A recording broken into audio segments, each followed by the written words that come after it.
National News Studio, Sri Lanka.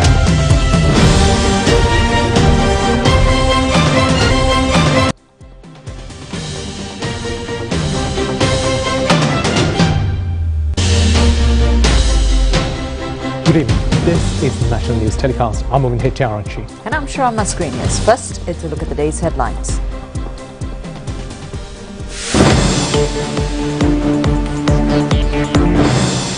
Minister Vijayadasa Rajapaksa says that the statement of some parliamentarians may cause a negative impact on the express pearl compensation process. An extensive dengue control program has been implemented. It has been revealed that 3% of the population are thalassemia vectors. Imran Khan supporters clash with Pakistani security forces. Now on to those and more stories in detail. On today's top story, the two-day adjourning debate proposed by the opposition on obtaining compensation for the disaster of the vessel Express Pearl fire started today. Minister of Justice Vijayadasa Rajapaksa said that he will not take part in the debate, citing that it will cause negative impact for the cases filed to obtain compensation. However, the debate continued as both the ruling party and the opposition agreed to not reveal the matters pertaining to the ongoing cases. Minister Vijayadasa Rajapaksa said that 6 cases have been filed with regard to this incident. It is the responsibility of the parliamentarians to not express ideas and reveal information that are detrimental to the ongoing cases. Some may think that the government attempts to hide the truth. Therefore, the Prime Minister and the governing party have agreed to continue this debate.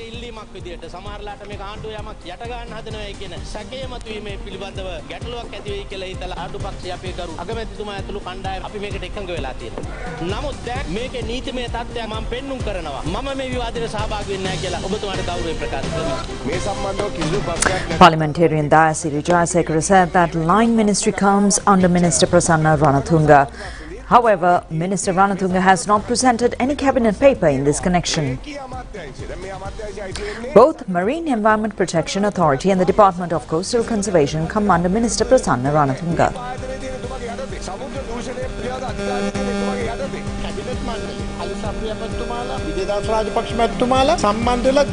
Minister Prasanna Ranatunga said that Ministers Ali Sabri, Vijayadasa Rajapaksa and the Cabinet of Ministers held lengthy discussions on this matter and decided to file the case in Singapore.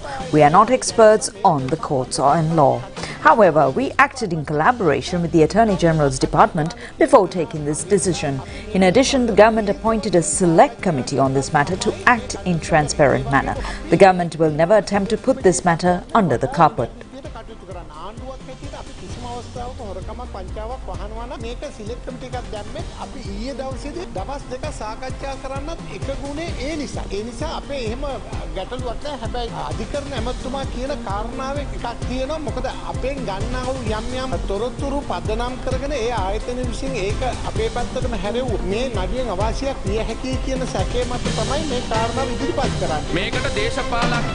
Minister Ali Sabri said that no politician is involved in this matter. Secretaries of 5 ministries joined together and reviewing all the information and came into conclusion to file the case in Singapore. This is not a decision taken instantly. We considered all the matters occurred since the year 2021. The Australian law firms that we have selected is also the biggest maritime law firm in the world. A group of law experts from Singapore are also involved in this matter, and this is not an ad hoc decision taken by the government. A protest was held at the Poldua Junction in Bhattramullu today, demanding legal action to be taken in Sri Lanka to obtain compensation for the damages caused by the fire that erupted in the vessel Express Pearl and the responsible persons to be brought before the law. The protest has been jointly organised by the Socialist Youth Union, environmental activists and the civil organisations.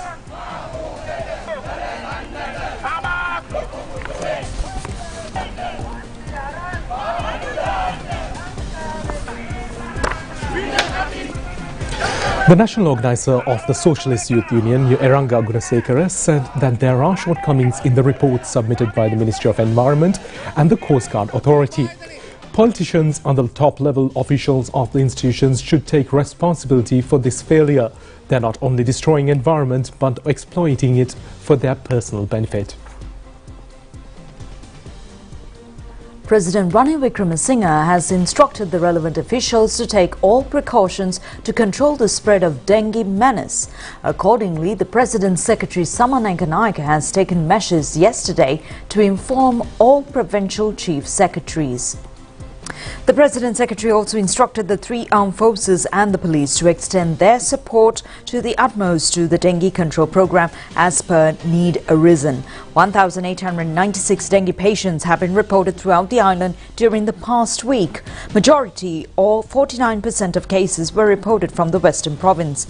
Provincial Chief Secretaries say that wider program to eradicate the menace have already been implemented jointly with the Department of Health Services, Divisional Health Services, officers and local government bodies under the supervision of the public health inspectors. Heads of state departments, school principals and heads of other institutions have been instructed to keep their promises free of mosquito breeding places. In addition, public awareness programs will also be carried out. Legal action will be taken against the persons who fail to keep their premises and households clean without mosquito breeding grounds. The health authority stressed that only the health sector cannot make this program a success.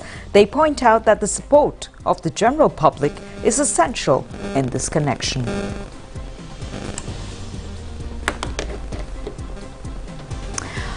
The Paris Club announces that Sri Lanka has made a proper request on debt restructuring at the first meeting of the Committee of Official Bilateral Creditors.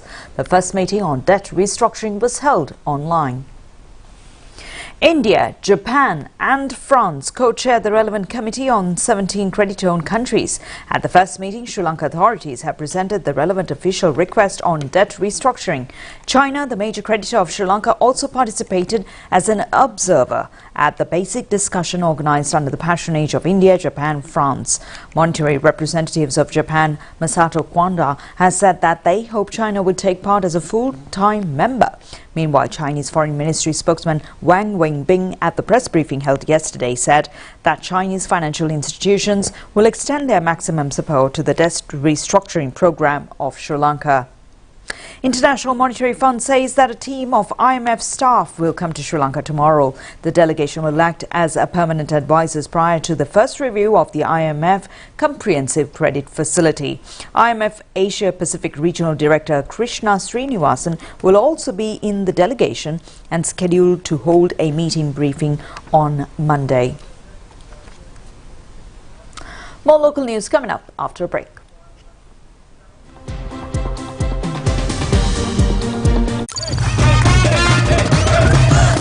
Kutumi, Fantamai.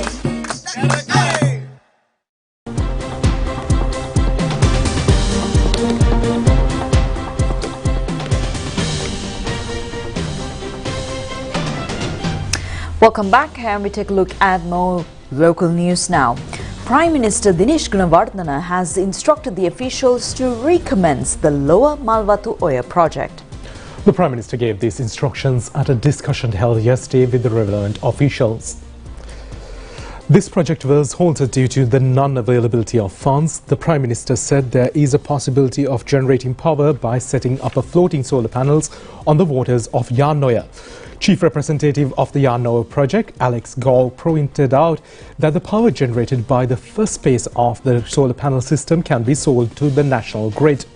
Accordingly, Prime Minister stated the funds required to complete the Lower Malathu Oya project can be earned through the solar panel system. Under the Lower Malathu Oya project, a bund of 3,590 meters at length and the reservoir will be constructed. New settlements, a canal and power station are also scheduled to be constructed.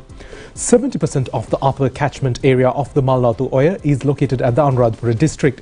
A lower catchment area is located in the Vavuniya and Mana districts. Consultant pediatrician Professor Sachit Mittananda says that Sri Lanka has become a failed state in preventing thalassemia, and this was mentioned at a press briefing held in the Health Promotion Bureau. He said that it is a social responsibility to have a blood test prior to marriage to know whether the partners are thalassemia vectors. If two thalassemia vectors get married, there is a risk of having babies with great thalassemia. Therefore, it is a must to have a blood test to prevent the spread of great thalassemia. The thalassemia disease has been first identified from Malaysia, Indonesia and Cyprus. This is a hereditary ailment due to the genetically disorders. Symptoms of the disease are failing of liver and spleen, jutting out belly and having yellowy eyes. It is the responsibility of all citizens to act wisely to prevent this hereditary disease. Sri Lanka is now a leading country of thalassemia cases. About 2,000 children with thalassemia condition are identified annually. This has become a social problem owing to negligence of young marriage partners. The Health Promotion Bureau stresses that marriages between thalassemia vectors must be stopped to control the disease. Now for a look at few local news in brief. There is a failure in a computer system at a consular division in the Ministry of Foreign Affairs. The ministry informs the services of the consular division and the regional offices in Jaffna, Trincomalee, Mathura, Kandy and Kurunegala have been suspended until further notice.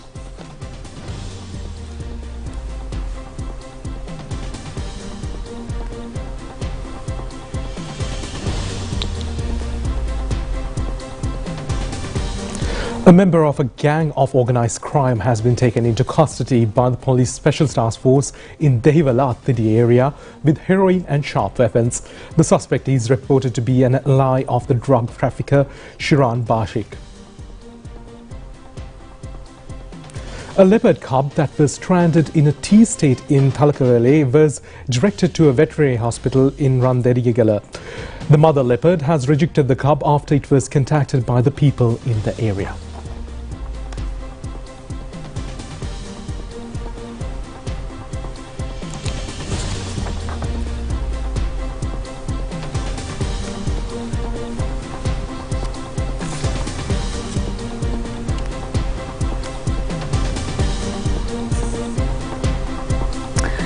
State Minister of Finance Ranjit Siamalapitiya says that the company that imported a stock of brown sugar illegally has credited the entire fine imposed on the company to the Treasury.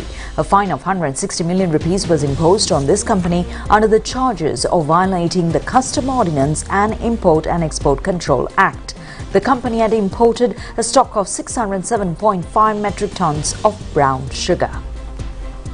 State Minister of Finance Ranjit Siamalapitiya said that the Customs Department has legally imposed a maximum fine of 160 million rupees on the company for violating the relevant acts. The money has been duly credited to the government's consolidated fund. Therefore, the controversial stock of sugar will be released to the company.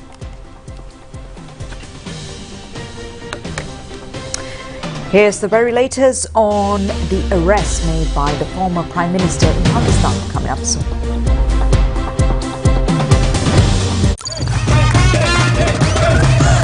Cut to me, Pandas.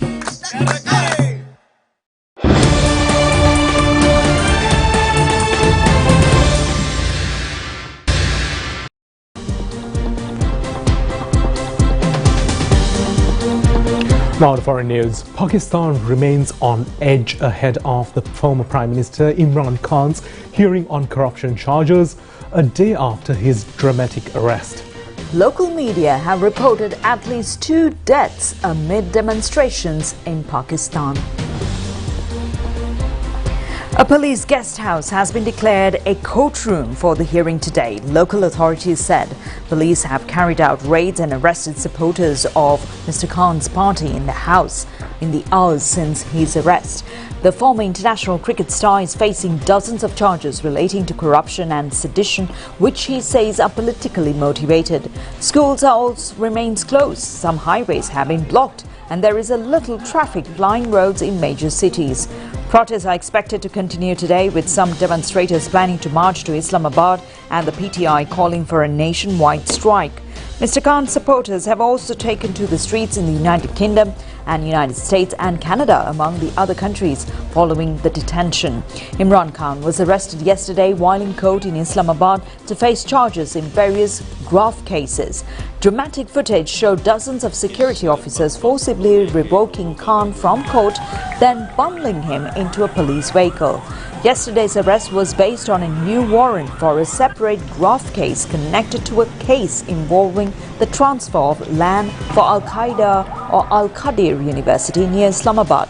It is the latest in an escalating political battle between Khan and Pakistan's powerful army. Imran Khan was ousted as Prime Minister in April last year and has been campaigning for early elections since then. The polls are due to be held later this year. The international community has also responded to the chaos in Pakistan. Meanwhile, foreign media reports that a 32-year-old French journalist has been killed while reporting from the war zone in eastern Ukraine. Armand Soldin, who worked for the AFP news agency, died yesterday after being hit by a rocket fire near the west of Bakhmut. A team of journalists came up under attack while being with a group of Ukrainian soldiers. French President Emmanuel Macron paid tribute to Soldin's work in the front lines of the war.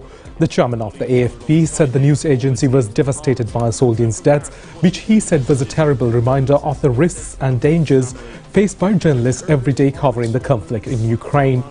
The agency's Europe director, Christine Bulgaria, remembered Soldin as an enthusiastic, energetic and brave, and said he had been totally devoted to his craft. Members in parliament across the political spectrum stood in France's National Assembly and paid tribute to Soldin. He was part of the first AFP team to go to Ukraine following the Russians' invasion in February of last year and had lived there since September. Ukraine's defense ministry offered the heartfelt condolences to Soldin's family and colleagues, saying that the journalist dedicated his life for informing the world about the truth. His legacy as well as his cause will live on. The White House also paid tribute, saying the world was indebted to journalists who had lost their lives while shining the light of the horrors of Russia's invasion. Residents of a tiny Swiss village in Brienz have been told by authorities to pack their bags and leave immediately. The reason is reported to be 2 million cubic meters of rock from the mountain above them is set to come loose and crash down the valley in the next few days. The evacuation order has not come as a complete surprise to the remaining population of about 70 villages. Brienz village has been judged as a geological risk for some time. The village itself is built on a land that is subsiding down towards the valley, causing the church spire to lean and large cracks to appear in buildings. Work was underway to try to stabilize that, and there were signs the slippage might be slowing down. But ominously, the mountainside above Brienz was in the meantime breaking apart. Villagers had become accustomed to quite large boulders tumbling down to the gardens below. Geologists warned that the rock movement was accelerating. Part of the rock face, innocently nicknamed the island, was by 2023 slipping at a rate of 32 meters every year, and yet no one thought that they would have to leave so soon. The authorities had warned of a possible evacuation later this summer, and at the end of this week a regular village meeting was scheduled to bring everyone up to date. Instead, after latest risk assessments showed a rock slide was imminent, the order to get out came suddenly on Tuesday morning. From now on, no one who doesn't live in Brienz will be allowed to enter, while all villagers must be out by Friday at the latest. Most have been offered accommodation in neighboring villages. Switzerland's alpine regions are especially sensitive to global warming. As the glaciers shrink and the permafrost high in the mountains begins to thaw, the rock becomes unstable. Two visitors, a security guard and the attacker, have been killed near a synagogue in Tunisia's Djerba island that draws hundreds of Jewish devotees from Europe and Israel during an annual pilgrimage each year. The attack that happened yesterday was carried out by a guard from Tunisia's National Guard Naval Center in the town of Agir on Djerba. He first used his weapon to shoot a colleague and seize his ammunition before moving towards a Djerba synagogue, the Interior Ministry said in a statement. The attacker fired indiscriminately at security cell units located near the synagogue. Security forces then shot the attacker dead, the Interior Ministry said. The injured include 6 members of the security forces and 4 civilians, the ministry said. Djerba, a holiday station off the coast of southern Tunisia, 500 kilometers from the capital Tunis, is home to Africa's oldest synagogue, and the annual pilgrimage has a tight security since Al-Qaeda attacked the religious site in 2002 with a truck bomb that killed 21 Western tourists. The Tunisian Foreign Ministry said one of the visitors killed was a French, another was a Tunisian. According to the organizers, more than 5,000 Jewish faithful, mostly from overseas, participate in the year's pilgrimage to Djerba, which resumed in 2022 after 2 years of pandemic-related suspensions. Tunisia has no diplomatic ties with Israel, but Israelis are allowed entry to the country as a part of organized tours of the island of pilgrimage. Mainly Muslims, Tunisia is home to one of the North Africa's largest Jewish communities. Although they are now number fewer than 1,800 people, Jewish people have lived in Tunisia since Roman times. The United States has announced a new $1.2 billion of military aid package for Ukraine that will include air defense systems, conventional artillery and counter-drone ammunition, satellite imagery services, as well as funding for military training. In a package announced yesterday, Ukraine will also receive technology to allow the integration of the Western air defense launchers, missiles and radars with Ukraine's native air defense systems. The package also counts ammunition to shoot down unmanned aerial systems. The United States Department of Defense said in a statement that the Russians have launched waves of missiles into Ukraine, whose military has been adept at knocking them down. Ukrainian cities have come under renewal aerial attacks in the past weeks, with scores of Russian missiles and drones targeting the capital of Kyiv and other key cities. Ukraine is readying for a highly anticipated spring offensive against invading Russian troops, but the latest U.S. assistance will not immediately arrive on the battlefield, as it must still be procured from the defense industry or partners. Procuring from the industry is designed to avoid the U.S. military depleting its own stocks, but also means the assistance will take longer to reach Kyiv than equipment drawn directly from existing United States military inventories. So far in fiscal 2020, the U.S. Defense Department has provided $5 billion in security assistance to Kyiv under the Ukraine Security Assistance Initiative in 4 separate tranches. The new military comes as Congress and the White House debate ways to avoid a default on the nation's debt, with many Republicans demanding sharp cuts in domestic spending in exchange for lifting the debt limit. Palestinian militants in Gaza Strip have fired more than 60 rockets towards Israel after Israeli military said it carried out a series of airstrikes in the Islamic Jihad rocket launchers. At least 2 Palestinians have been killed in Gaza. Health officials say there are no reports of any serious injuries in Israel, where the most of the rockets are said to have been intercepted.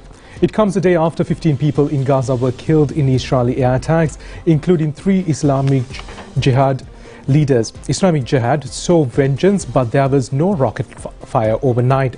Instead, there is a group of warned Israel to expect its destruction everywhere. At any moment, Israel's Prime Minister said any escalation from militants would be met with a crushing response. Palestinians said an exchange of fire began with several loud explosions in southern Gaza, sending up large plumes of smoke. The Israel Defense Forces said an aircraft targeted Islamic Jihad operatives traveling in a vehicle to a concealed rocket launchers in the Khan Yunis area. In about an hour later, the IDF announced that it had started attacking underground rocket launchers belonging to Islamic Jihad across the territory in order to thwart planned attacks. And to bring you your sports news now. My apologies, there's one more item in the foreign news. A jury in a civil case has found former President Donald Trump liable of sexually abusing a magazine columnist in New York department store in the 1990s. Mr. Trump was found not liable for raping John Carroll in the dressing room of Bergdorf Goodman. The jury also found Mr. Trump liable for defamation for calling the writer's accusation a hoax and a lie. It is the first time Mr. Trump has been found legally responsible for a sexual assault. The Manhattan jury ordered Mr. Trump to pay her about $5 million in damages.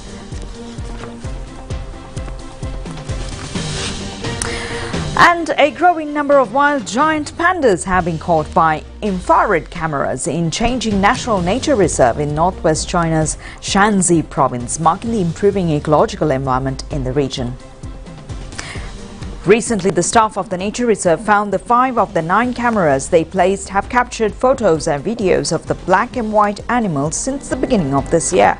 A record high for the same period, the videos and the photos were taken from January to April this year, according to the staff, adding that the cameras were located in the border between the reserve and the residential communities. The shortest distance between the camera and the community was about 1 kilometer and the longest was about 3 kilometers. A total of 6 pandas have been captured by the 5 cameras, all of which were different individuals, said the staff.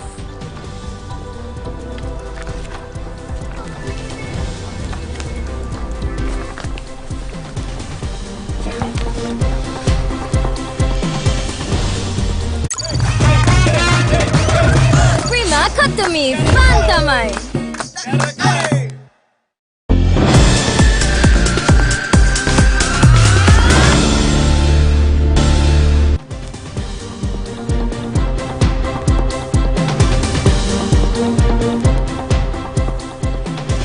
Now to sports news, we are looking at the Sri Lanka emerging cricket team who won their first T20 encounter against the Japan national team by 5 wickets today. The match was played at Sano International Cricket Grounds in Japan. Batting first, Japan scored 97 runs for the loss of 6 wickets in their 20 overs. Kay Fleming scored 21 runs. Delon Perez claimed 3 Japanese wickets. In reply, Sri Lanka emerging team passed the victory target of 15.3 overs for the loss of 5 wickets. Ranmit Jayasena scored 25, not out.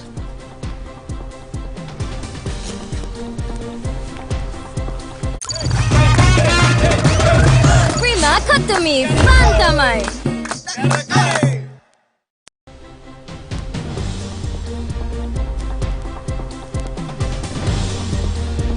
That's it for tonight's English News Telecast. Thank you for joining us. Good night.